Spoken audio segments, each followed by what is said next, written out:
இந்த கட்டில் போடுறீங்க இல்லைங்களா, தெற்கு வடக்கா இருக்கணும் பார்த்தீங்களா. அதுல படுக்கிறவங்களும் பாத்தீங்கன்னா கேஜிபி வாஸ்து நேயர்களுக்கு அன்பான வணக்கம். நான் உங்கள் கேஜி பாலகுமாரன்.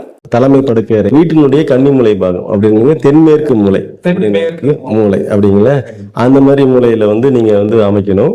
அதுல பாத்தீங்கன்னா இதுல வந்து பாத்தீங்கன்னா அந்த ரூமும் பாத்தீங்கன்னா ஈசானிய பாகத்துல ஓப்பன் இருக்கணும். அதுல ரொம்ப கவனமா வேணுங்க. அதாவது நம்ம படுக்கை அறை போட்டாலும் இந்த படுக்கை அறையினுடைய என்ட்ரன்ஸ், அதாவது அதனுடைய டோர் வந்து கதவு, அதான் டோர். அந்த டோர் வந்து பாத்தீங்கன்னா அந்த டோர் வந்து பாத்தீங்கன்னா ஈசானிய பாகத்துல இருக்கணும். ஒண்ணு வடக்கு டைரக்ஷனோ இல்ல கிழக்கு டைரக்ஷன், வடக்கு ஈசானியத்திலே இல்ல கிழக்கு ஈசானியத்திலே இருக்கணும். இன்னொன்னு பாத்தீங்கன்னா அந்த கட்டில் போடுறீங்க இல்லைங்களா வீட்டுக்கு, அதுக்குள்ள போடுறது வந்து பாத்தீங்கன்னா தெற்கு வடக்கா இருக்கணும் பார்த்தீங்களா. தெற்கு வடக்கா இருக்கணும். அவ வந்து அதுல படுக்கிறவங்களும் பாத்தீங்கன்னா தெற்கு தலை வச்சு வடக்கு கால் நீட்டணும் ஆச்சுங்களா. தெற்கு இப்ப தலை வச்சு வடக்கு கால் நீட்டணும். அப்படின்னு பாத்தீங்கன்னா அவங்களுக்கு உடல்நிலை நல்லா இருக்கும். ஹாஸ்பிட்டல் போகணுன்ற அவசியம் இருக்காது. ஹெல்த் நல்லா இருக்கும். இது ஒரு சயின்ஸ் தான்.